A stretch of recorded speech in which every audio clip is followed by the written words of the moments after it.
G'day to all my friends and family, and welcome to this episode of Jim's 5am Club. I haven't done a 5am club for a while, as I'm starting work at 6am, and I really need to be there by about 5:30, so I haven't had a chance, or I haven't had the luxury of being able to come in earlier and spend some time.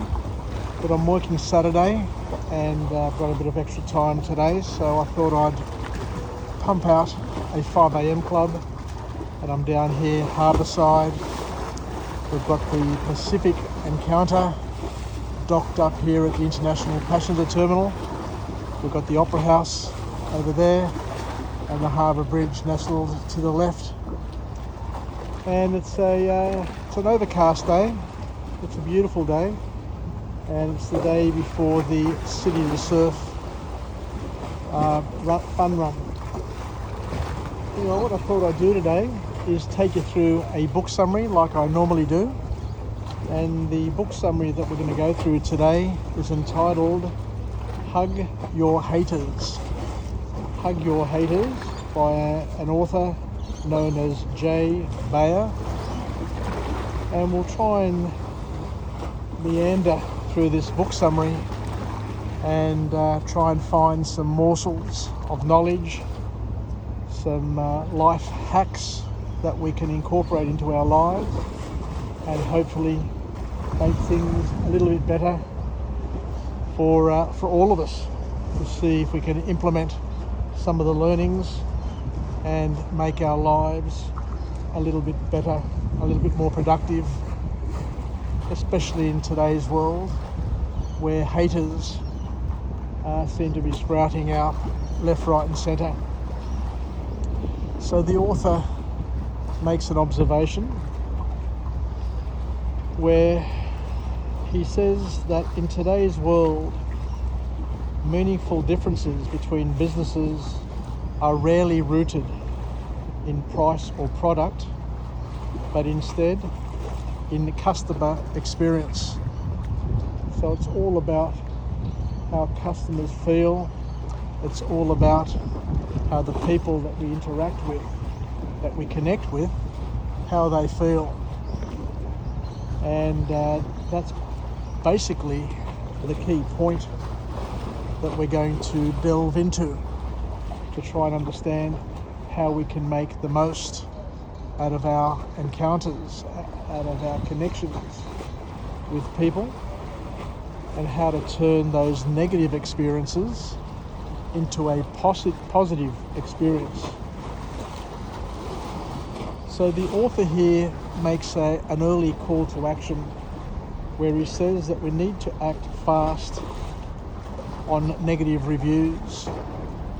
So we need to have our feelers out, we need to be on guard, and whenever a negative review or a negative sentiment is sensed, when we come across angry customers or haters on social media, we need to act fast to try and minimise the negative impact before lousy words spread and our reputation is forever tarnished. So the goal of this book, of this author, is to try and help us turn dissatisfied clientele into happy customers, and even transform them and migrate them into advocates by valuing their feedback, by listening to their feedback, by leveraging their feedback in a way that's going to create a better experience, not only for that person, but for others who are watching and seeing what we're doing and our ability to figure things out. So the first key point, the first formal point to come from this book summary, is where the author talks about the fact that recurrent buyers are responsible for the majority of our profits, so taking their feedback is a must. So the author here just basically reinforces the point that we need to be on guard, we need to listen, and we need to make the most of the people who are responsible for making the most of our profit, or delivering the most of our profit to our businesses and to our lives.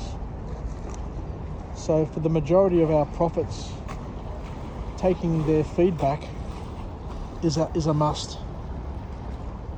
So once again, a call to action that we must open up, we must be receptive to negative feedback, embrace it, welcome it, and of course use it in a way that improves the relationship that we have with our customers and not shy away from it. This also works for our private lives as well, for our friendships and every aspect of our lives. What the author is saying is that we basically need to be open and take feedback regardless of whether or not it's positive or negative, and use it to our advantage. So the receipt and the use of feedback is critical, because what it does is it enables us to build, attract, maintain and retain the most important customers in our network. Once again, the ones who pay our bills, the ones who pay our wages, the ones who pay our expenses, and of course the ones who contribute to the profitability of our organisation to satisfy the investors and the owners of the business. The author says something here that I've known all my life, but it's important to reiterate and to talk about, that customer retention, especially customer retention of your best customers, is critical, because retaining is much easier and much cheaper than acquiring new customers. So to maintain customers and to retain customers, it's all about customer service. And we need to be the go-to choice each and every time. And we need to, as we said before, we need to be open, and we need to be able to leverage criticism, both positive and negative criticism that comes in the basic building of our business. And the way you do this is new. I never quite knew this, so it's an important point for me, and it may be of value to you. So what the author here is suggesting is that public remediation can foster a great reputation, especially these days where a lot of the criticism, a lot of the negative feedback that we get is online. It's in the public eye.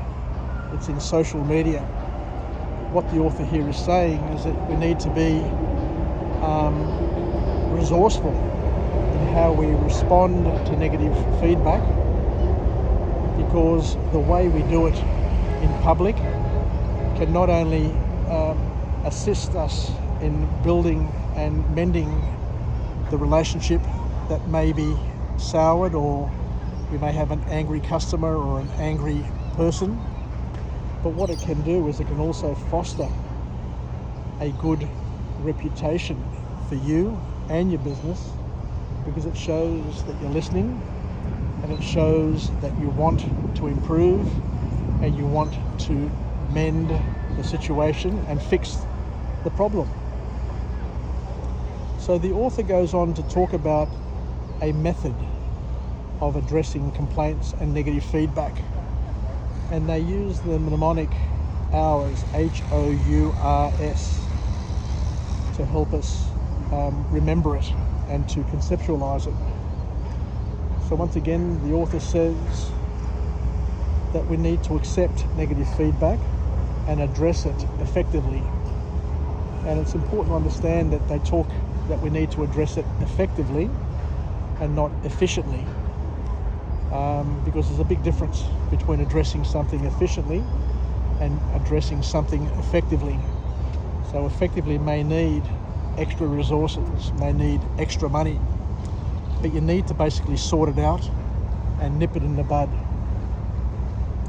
So in terms of the hours method, the H means that we need to be human, and we need to tailor, and we need to be sensitive in tailoring our response to their particular concerns, and not just broad brushing it, but being specific, and by being sensitive, and by being human, because we're dealing with humans, people who have feelings, people who have networks, and people who can cause tremendous damage if not addressed properly.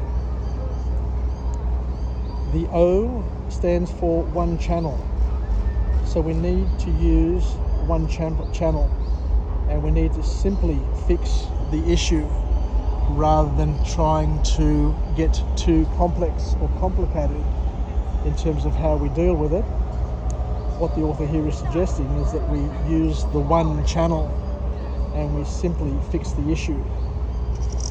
The U in ours means we need to unify data. We need to get the necessary information and resolve the problem immediately. So we need to ask smart questions. We need to gain all the perspective that we can and to use that to solve the particular issue. The specific issue could be complex or it could be very, very simple, but we need to get the information and we need to direct our efforts at responding and correcting the problem that we face. So the next letter R in the mnemonic hours is that we need to resolve. So we need to act quickly to fix it properly and to make it better. So you need to basically be empathetic and look at the issue, look at the challenge from the client's, from the customer's perspective, at what makes them angry, and not to be flippant, but to try and be, as I said, empathetic, and to see it from their view, and to understand that they're not going to create issues for no reason at all. But when somebody is complaining, generally that complaint is warranted. So you need to listen to it with an open heart and an open ear and to sort it out. And the last letter, S, stands for speed. We need to treat issues with a sense of urgency and to let the customer, let the client know where we're up to, what we're doing, and how we're going to solve it for them once and for good, and to give them updates, regular updates, so that they know that you're working on it and you haven't just put it on the back burner and you're not ignoring them. So the last point to come out of this book here is that at the end of the day, what we're all here to do is to win the hearts and minds of our clients. And the author once again gives us another method, and it's called the FEAR, the fear method. We need to make sacrifices, and our clients need to see us making sacrifices and working to solve their issues. And we need to make those sacrifices for their sake. So the F in the fear method means we first need to find the public complaints. You don't know that you've got a problem unless you actually identify that you've got a problem. So it's important to try and identify and find the public complaints that impact and affect your business, your service, your reputation. The E means that you need to empathise and you need to ask the person who is complaining, who is making a public sort of issue, how to solve it. So So you need to be able to go on a public forum for somebody who's made an issue or made a complaint about you and ask them, you know, I understand, I hear your issue, I hear your complaint, I can see your problem, but how do you expect, or how would you like me to solve it in a way that is meaningful for you? And that you go back, and the A is to answer it publicly. So we need to empathise, and then we need to A, answer it publicly. And the last letter there, the R, means that we need to reply publicly or switch channels. So there are some clients who may want you to sort it out publicly, but of course there are other people who may want to solve it and discuss it privately. So for the ones who want to discuss it and solve it privately, then you may need to go off channels and to change channels and not to continue to discuss it in an open forum. And the bottom line, the last point to come from this author, is that we absolutely need to listen intently and listen purposefully to our clients, because they're the ones who are going to help shape our business, our products, our offerings, to make them better for not only them, but for other customers and other clients. I've worked in many businesses where, working directly with clients can help you generate and develop better, more enhanced, more specific products and services that will put you leaps and bounds in front of your competition. It's through listening, it's through cooperating, through collaborating and working with clients, especially picky clients, the ones who are happy and open, who are able to communicate with you and tell you what the problems are, that you can actually benefit and leverage. Because what they're doing is that they're acting as your soundboard and telling you what other people couldn't be bothered to tell you about your product, and people who just are disappointed and just go away and don't come back, so you actually lose them as clients. So the people who actually care enough to tell you about their complaint, about their problem, are your most valued clients, and the ones you need to keep, and the ones you need to align with, and the ones you need to work with. Anyway, thank you very much for taking the time to listen to this Jim's 5am Club on this Saturday morning. I'm going to head back to work now, but it's been a pleasure being with you. And as I said, I haven't done a 5am Club for about a month or so, but I have been developing and building my arsenal of notes for other book summaries that I've been able to work with and read, and hopefully I'll be able to get some extra time to deliver those book summaries over the next week or two, or as it starts kicking into summer and spring and we have more light in the day. Take care, everybody.